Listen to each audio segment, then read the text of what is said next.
தனுசு ராசிக்கார அன்பர்கள் அனைவருக்கும் எனது அன்பு கலந்த வணக்கங்கள். நான் உங்கள் அஸ்ட்ரோ சின்னதுரை, பிளிமிசை கூத்தூர், பெரம்பலூர் மாவட்டம். தனுசு ராசி புரட்டாசி மாத பலன் 2025 நிகழும் மங்களகரமான விஸ்வாவசு வருடம் தமிழ் மாதங்களில் 6வது மாதம் புரட்டாசி மாதம். தனுசு ராசிக்காரர்களுக்கு எப்படிப்பட்ட கிரக நிலைகள் இருக்கிறது, அதனால் என்ன பலன்கள் ஏற்படும், இந்த மாதம் செய்யக்கூடிய வழிபாடுகள் என்ன, பரிகாரங்கள் என்ன, எந்தெந்த விஷயங்கள்ல கவனமாக இருக்க வேண்டும் என்பதையெல்லாம் பற்றி இந்த காணொலியிலே பார்ப்போம். இது போன்ற தொடர்ந்து தமிழ் மாத ராசி பலன்களை தெரிந்து கொள்ளவும், ஜோதிட தகவல்களை தெரிந்து கொள்ளவும் நமது சேனல் அஸ்ட்ரோ சின்னதுரை சப்ஸ்கிரைப் செய்து கொள்ளுங்க, லைக் பண்ணுங்க, நண்பர்களுக்கு ஷேர் பண்ணுங்க. அதாவது பாத்தீங்கன்னா சூரியன் கன்னி ராசியில சஞ்சரிக்கக்கூடிய காலம் தான் இந்த புரட்டாசி மாதம். இந்த கன்னி ராசி யாருடைய ராசினா புதனுடைய ராசி. புதனுக்கு இன்னொரு ராசி இருக்கு, மிதுன ராசி. ஆனாலும் கன்னி ராசியில தான் புதன் ஆட்சி உச்சம் மூலத்திரிகோணம் ஆவார். மூலத்திரிகோணம் அப்படின்னா ஒரு கிரகம் அந்த வீட்டில் இல்லைன்னா கூட அவருடைய ஆதிக்கம் எப்பவும் அங்கே இருக்கிறது தான் மூலத்திரிகோண வீடு. இப்போ புதன் கண்ணியில் இல்லைன்னா கூட அவருடைய ஆதிக்கம், நம்ம ஜனன ஜாதகத்தில் புதன் கண்ணியில் இல்லைன்னா கூட அவருடைய ஆதிக்கம் எப்பவுமே கண்ணியில் இருந்துகிட்டு இருக்கும். அதான் மூலத்திரிகோண வீடு. அப்போ புதனுடைய முழுமையான பலம் பொருந்திய ராசி எது அப்படின்னா கன்னி. இந்த புதனுடைய அதிதேவதை யாருன்னா விஷ்ணு. அப்போ அதனால தான் பார்த்தீங்கன்னா புரட்டாசி மாசத்தையே பெருமாள் மாசம்னு சொல்லுவாங்க. இந்த மாதம் வரக்கூடிய அனைத்து சனிக்கிழமைகளிலும் பெருமாளை சென்று வழிபட்டு வரும் பொழுது நமக்கு வேண்டிய விஷயங்கள், நமக்கு என்னென்ன காரியங்கள் நடக்கணுமோ அத்தனையும் நடக்கும். நம்மளுடைய பாவம் விலகும், தோஷம் விலகும், காரிய தடைகள் நீங்கும், அனைத்தும் சுப மங்களமாக நடக்கும். அதே போல பார்த்தீங்கன்னா இந்த புரட்டாசி மாசங்கிறது உபய மாசமா இருக்கிறதுனால இந்த மாசம் கிரக பிரவேசம், கிரக ஆரம்பம், அதாவது வீடு மனை கொள்றது, வாசல் கால் வைக்கிறது, வீடு சம்பந்தமான எந்த வேலைகளையும் செய்யக்கூடாது இந்த புரட்டாசி மாதம். அடுத்ததா பாத்தீங்கன்னா இந்த புரட்டாசி மாசம் 5ஆம் தேதி மகாலய அமாவாசை. மகாலய அமாவாசை என்று முன்னோர்களுக்கு திதி, சிரார்த்தம், தர்ப்பணம், படையல் போடுறது. அதே போல பாத்தீங்கன்னா திலஹோமம் செய்கிறது. திலஹோமம் எதுக்காக செய்வாங்கன்னா நிறைவேறாத ஆசைகளுடன் இறந்த ஆத்மாக்களுக்காக செய்யப்படக்கூடிய திலஹோமம். ஆக முன்னோர்கள் சம்பந்தமான வழிபாடு செய்யக்கூடிய நாள் மகாலய அமாவாசை 5ஆம் தேதி, புரட்டாசி மாசம் 5ஆம் தேதி. 6ஆம் தேதியிலிருந்து நவராத்திரி ஆரம்பம். அன்றைய 9 நாளும் பார்த்தீங்கன்னா வீட்டிலே கொடு வைத்து அம்பாளை வழிபாட்டாலும் சரி, அல்லது கோயில்களிலே சென்று விரதம் இருந்து வழிபாடு செய்வது சிறப்பு. அதாவது பார்த்தீங்கன்னா சிவம் காரணம் அப்படின்னா சக்தி தான் காரியம். எந்த ஒரு செயல் நடைபெறுவதற்கும் சக்தியோடைய அருள் வேணும். சக்தியோடைய அருள் இல்லாமல் எந்த ஒரு விஷயமும் நடக்காது. அப்போ பார்த்தீங்கன்னா ஒரு விஷயம் நடக்கணும் அப்படின்னாலே நமக்கு சக்தியுடைய அருள் வேணும். அப்போ பார்த்தீங்கன்னா அம்பாள் வழிபாடு 9 நாளும் விரதம் இருந்து வழிபாடு செய்வது காரிய சித்திக்கு துணை புரியும். இப்போ அடுத்ததாக பார்த்தீங்கன்னா புரட்டாசி மாதம் 16ஆம் தேதி 10வது நாள், அதாவது பார்த்தீங்கன்னா விஜயதசமி. அன்றைய தினம் பார்த்தீங்கன்னா அம்பாள் வெற்றி பெற்ற நாள்.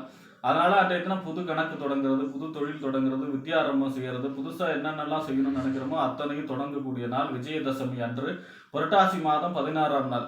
ஆக இப்படிப்பட்ட சிறப்பு வாய்ந்த இந்த புரட்டாசி மாதத்துல தனுசு ராசியை பொறுத்த வரைக்கும் உங்க ராசிக்கு 5க்கும் 12க்கும் உடையவர். 5ஆம் இடங்கிறது புத்திரஸ்தானம், புத்தி, சிந்தனை, செயல்திறன், பதவி, விளையாட்டெல்லாம் சொல்லக்கூடிய இடம். 12ஆம் இடங்கிறது விரயஸ்தானம், அதாவது அயன சயன போகஸ்தானம், வெளிநாடு சம்பந்தமான ஸ்தானம். இந்த 5க்கும் 12க்கும் உடையவர் யாருன்னா செவ்வாய். செவ்வாய் உங்க ராசிக்கு இந்த மாசம் ஃபுல்லாவே 11ஆம் இடம் என்று சொல்லக்கூடிய லாபஸ்தானம், மூத்த சகோதர ஸ்தானம், அபிலாஷிகள் பூர்த்தியாகக்கூடிய இடத்துல போயிருக்காரு. இது பெரிய யோகம். அதாவது பார்த்தீங்கன்னா 5, 11 எப்பெல்லாம் சம்பந்தப்படுதோ நம்மளுடைய எண்ணங்கள் ஈடேறும். என்ன ரொம்ப நாளாக நடக்கணும்னு நினச்சிக்கிட்டு இருக்கிற காரியங்கள்லாம் டப்புன்னு நடந்து போகக்கூடிய அமைப்பாக இருக்கும். எதிர்பாராமல் நடக்கக்கூடிய அமைப்பாக இருக்கும். ஏன்னா 5ஆம் இடங்கிறது நம்மளுடைய சிந்தனை, செயல்திறன், நம்ம சிந்தனையில் வரக்கூடியது. 11ஆம் இடங்கிறது அது நடக்குமான்னு சொல்லக்கூடிய இடம். அபிலாஷிகள், நம்மளுடைய ஆசை பூர்த்தியாகும். அதுதான் 5, 11 சேர்க்கை. அதுவும் பார்த்தீங்கன்னா உங்கள் ராசிநாதன் குருவுடைய 5வது பார்வையோடு இருக்கார் 11ஆம் இடத்துல செவ்வாய். அப்போ எந்த தெய்வத்துடைய அருளால் எந்த விதமான தடை இல்லாமல் நினைத்த காரியம் நினைத்தபடியே நடக்கக்கூடிய அமைப்பாக இருக்கும். திருமண சம்பந்தமான முயற்சிகள் எல்லாம் கைகூடும். குழந்தை பிறப்பு, கரு உண்டாகக்கூடிய அமைப்பு, இந்த மாதிரியான வீட்டிலே சுப நிகழ்ச்சிகள் நடக்கக்கூடிய அமைப்பு. 12ஆம் இடத்து அதிபதியும் அவர் தான் 11ல் இருக்கிறதுனால விரயங்கள் குறையும், விரயங்கள் லாபமாகும். அதே போல மூத்த சகோதரருக்காக விரயம் செய்யக்கூடிய அமைப்பு, கொஞ்சம் செலவு செய்யக்கூடிய அமைப்பாக இருக்கும். மற்றபடி 5, 11ங்கிறது அதுவும் குரு பார்வையோடு இருக்கிறதுங்கிறது உங்களுக்கு அபிலாஷைகள் பூர்த்தி, எண்ணிய எண்ணங்கள் அனைத்தும் நடக்கக்கூடிய அமைப்பு. ஈர்ப்பு விதின்னு சொல்றாங்க இல்லையா, லா ஆஃப் அட்ராக்ஷன் தான். அதெல்லாம் பார்த்தீங்கன்னா இந்த மாதம் உங்களுக்கு உடனே செயல்படும். ஆரம்பித்த 2 நாள்லேயே உங்களுக்கு 3 நாள்லேயே வெற்றி கொடுக்கக்கூடிய அமைப்பாக இருக்கும். ஏன்னா அப்படிப்பட்ட கிரக நிலைகள் இருக்கிறதுனால 5, 11 குருவுடைய பார்வையோடு குருவுடைய பார்வையோடு இருக்கும் பொழுது. ஏன்னா 5ஆம் அதிபதி 11ல் இருக்கார், குரு பார்வையோடுங்கிறதுனால. அடுத்ததாக செவ்வாய் உங்களுக்கு ரொம்ப ரொம்ப சிறப்பான பலனை தர இருக்கிறார் 11ஆம் இடத்துல லாபஸ்தானத்தில். அடுத்ததா பார்த்தீங்கன்னா உங்க ராசிக்கு 6ஆம் இடம் நோய் எதிரி வம்பு வழக்கு கடன் உத்தியோகஸ்தானம் 6ஆம் இடத்திற்கும் 11ஆம் இடம் என்று சொல்லக்கூடிய லாபஸ்தானத்துக்கு அதிபதி யாருன்னா சுக்கிரன். சுக்கிரன் உங்க ராசிக்கு 9ஆம் இடத்துல இருக்கார், கேதுவோட சேர்ந்து இருக்கார். 9ஆம் இடங்கிறது தந்தை ஸ்தானம், பாக்கியஸ்தானம், தொலைதூர பயணம், உயர்கல்வி ஸ்தானம் 9ஆம் இடம். அப்ப இந்த 9ஆம் இடத்துல சுக்கிரன் இருக்கார் அப்படிங்கிறது சிறப்பு. ஏன் அப்படின்னா அவர் 11ஆம் அதிபதி 9ல இருக்கார். 11ஆம் அதிபதி 9ல இருக்காருன்னா 11ஆம் இடம் லாபம், 9ஆம் இடம் பாக்கியம். அப்ப எதிர்பாராத நன்மை, எதிர்பாராத அதிர்ஷ்டம், எதிர்பாராத தனலாபம், எதிர்பாராத ஒரு பெரிய நன்மை நடக்கக்கூடிய அமைப்பை சொல்லும். அவர் தான் 6ஆம் அதிபதி. 6ஆம் அதிபதி 9ல இருக்காருன்னா தந்தையோட ஆரோக்கியத்தில் அக்கறை செலுத்த வேண்டும். தந்தைக்கு ஒரு சில ஆரோக்கிய குறைபாடுகள் இருக்கும். அதனால தந்தையுடைய ஆரோக்கியத்தில் அக்கறை செலுத்த வேண்டும். வெளிநாடு சம்பந்தமான முயற்சிகள் எல்லாம் கைகூடக்கூடிய அமைப்பாக இருக்கும். அதே போல பார்த்தீங்கன்னா அதிர்ஷ்டம் சேரக்கூடிய அமைப்பாக இருக்கும். கேதுவோட சேர்ந்து சஞ்சரிக்கிறார்.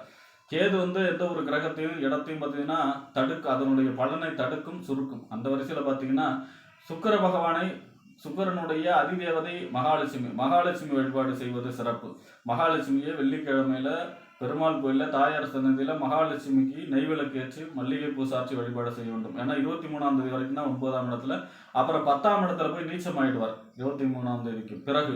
புரட்டாசி மாதம் 23ஆம் தேதிக்கு பிறகு, அதாவது பரிவர்த்தனை ஆவார். அதாவது புதன் வீட்டில் சுக்கிரனும் சுக்கிரன் வீட்டில் புதனும் இருப்பார். ஆனாலும் சுக்கிரன் நீச்சங்கிற கதையில தான் இருப்பார்.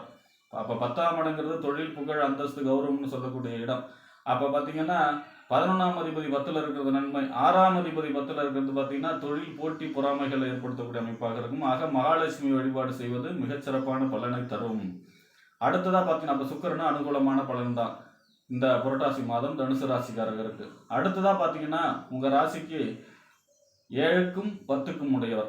7ஆம் இடங்கிறது வாழ்க்கை துணை ஸ்தானம், அதாவது கணவன் அல்லது மனைவி ஸ்தானம், நண்பர்கள் ஸ்தானம், கூட்டு தொழில், சமூகம், வாடிக்கையாளர்களை சொல்லக்கூடிய இடம். இந்த 7க்கும் 10ஆம் இடங்கிறது தொழில், புகழ், அந்தஸ்து, கௌரவம். 7ஆம் இடம் கூட்டு தொழில், 10ஆம் இடம் சொந்த தொழில். அப்ப 7க்கும் 10க்கும் உடைய புதன் 10ஆம் இடத்துல ஆட்சி, உச்சம், மூலத்திரிகோணம் வலுவான நிலையில இருக்கார் 16ஆம் தேதி வரைக்கும்.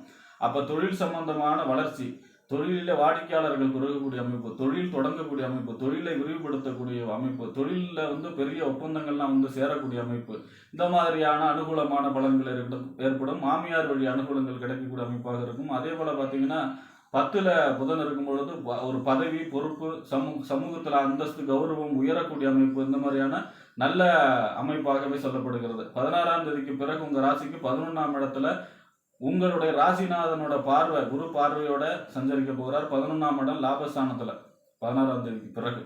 அப்ப 7ஆம் அதிபதி 11ல் சஞ்சரிக்கிறார்னா திருமண சம்பந்தமான முயற்சி கைகூடும். 2வது குழந்தை பிறப்பு, கரு உண்டாகக்கூடிய அமைப்பு. அதே போல பார்த்தீங்கன்னா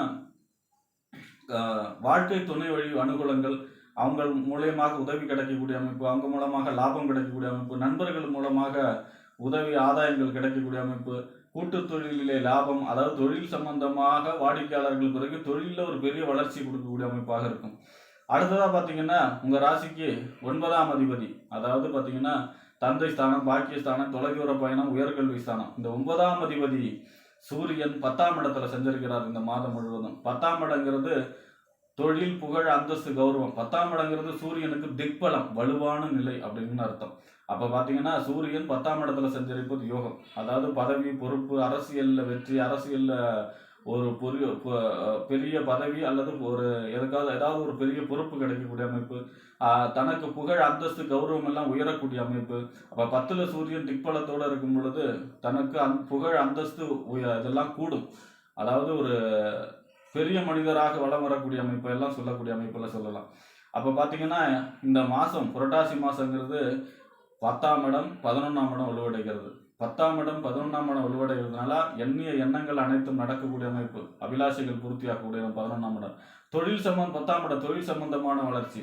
ஆக இந்த புரட்டாசி மாதங்கிறது தொழில் வளர்ச்சி, நம்மளுடைய நீண்ட நாள் எண்ணங்கள் பூர்த்தியாகக்கூடிய மாதமாகவே தனுசு ராசிக்காரர்களுக்கு இந்த புரட்டாசி மாதம் அமையும் என்று கூறி விடைபெறுகிறேன். நன்றி, வணக்கம்.